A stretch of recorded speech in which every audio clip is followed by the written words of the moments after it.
Hi Mark, I'm Amy and my student number is 49. Filmed June 2012 at TED Global 2012. Margaret Heffernan, Dare to Disagree. Subtitles and transcript. Select language English. Transcripts by Su Huang Ha. Reviewed by Morton Best. In Oxford in the 1950s, there was a fantastic doctor who was very unusual named Alice Stewart. And Alice was unusual partly because, of course, she was a woman, which was pretty rare in the 1950s. And she was brilliant. She was one of at that time, the youngest fellow to be elected to the Royal College of Physicians. She was unusual too, because she continued to work after she got married, after she had kids. And even after she got divorced and she was a single parent, she continued her medical work. And she was unusual because she was really interested in a new science, the emerging field of epidemiology, the study of patterns in disease. But like every scientist, she appreciated that to make her mark, what she needed to do was find a hard problem and solve it. The hard problem that Alice chose was rising incidence of childhood cancers.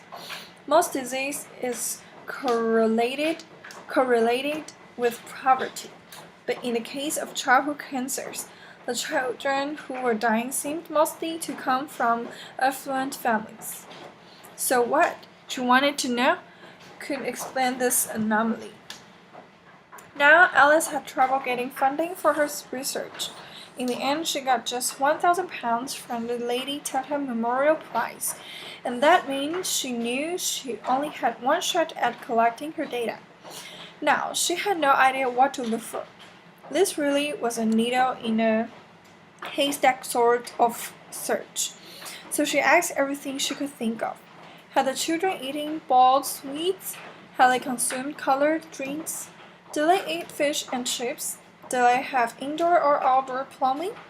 What time of life had they started school?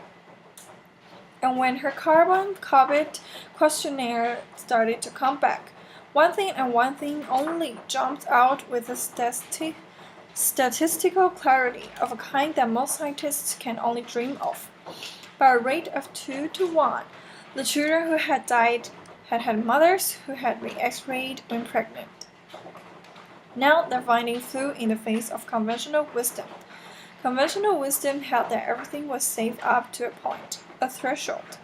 It flew in the face of conventional wisdom, which was huge enthusiasm for the cool new technology of that age, which was the X-ray machine. And it flew in the face of doctors' idea of themselves, which was as people who helped patients, they didn't harm them. Nevertheless, Alice Stewart rushed to publish her preliminary findings in The Lancet in 1956. People got very excited. There was talk of the Nobel Prize, and Alice really was in a big hurry to try to study all the cases of childhood cancer she could find before they disappeared. In fact, she need not have hurried. It was fully 25 years before the British and American medical establishments abandoned the practice of X-raying pregnant women. The data was out there, it was open, it was freely available, but nobody wanted to know. A child a week was dying, but nothing changed. Openness alone can't drive change. So for 25 years, Alice Stewart had a very big fight on her hands. So how did she know that she was right? Well, she had a fantastic model for thinking.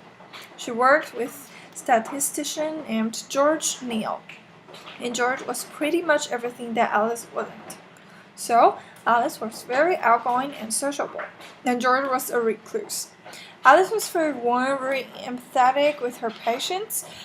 George frankly preferred numbers to people, but he said this fantastic thing about their working relationship. He said, "My job is to prove Dr. Stewart wrong." He actively sought this confirmation. different ways of looking at her models, at her statistics, different ways of crunching the data in order to disprove her. He saw his job as creating conflict around her theories, because it was only by not being able to prove that she was wrong that George could give Alice the confidence she needed to know that she was right. It's a fantastic model of collaboration. Thinking partners who aren't echo chambers. I wonder how many of us have or dare to have such collaborators. Alice and George were very good at conflict. They saw it as thinking. So what does that kind of constructive conflict require? Well, first of all, it requires that we find people who are very different from ourselves.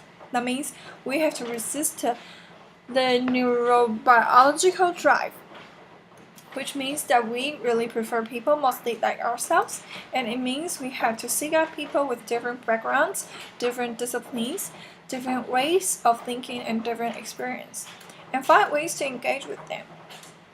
That requires a lot of patience and a lot of energy. And the more I've thought about this, the more I think, really, that's a kind of love. Because you simply won't commit a kind of energy and time if you don't really care. And it also means that we have to be prepared to change our minds. Alice's daughter told me that every time Alice went head to head with a fellow scientist, they made her think and think and think again. My mother, she said, my mother didn't enjoy a fight, but she was really good at it. So it's one thing to do that in a one-to-one relationship. But it strikes me that the biggest problems we face, many of the biggest disasters that we've experienced, mostly haven't come from individuals. They've come from organizations, some of them bigger than countries, many of them capable of affecting hundreds, thousands, even millions of lives. So how do organizations think? Well, for the most part, they don't. And that isn't because they don't want to. It's really because they can't. And they can't because the people inside of them are too afraid of conflict. In surveys of European and American executives, fully 85% of them acknowledged that they had issues of concerns at work that they were afraid to raise, afraid of the conflict that would provoke, afraid to get embroiled in arguments that they did not know how to manage, and felt that they were bound to lose. 85% is a really big number. It means that organizations mostly can't do what George and Alice so triumphantly did. They can't think together. And it means that people like many of us, who have run organizations and gone out of our way to try to find the very best people we can, mostly fail to get the best out of them. So how do we develop the skills that we need? Because it does take skill and practice too. If we aren't going to be afraid of conflict, we have to see it as thinking, and then we have to get really good at it. So recently, I worked with an executive named Joe, and Joe worked for a medical device company, and Joe was very worried about the device that he was working on. He thought that it was too complicated, and he thought that its complexity created margins of error that could really hurt people.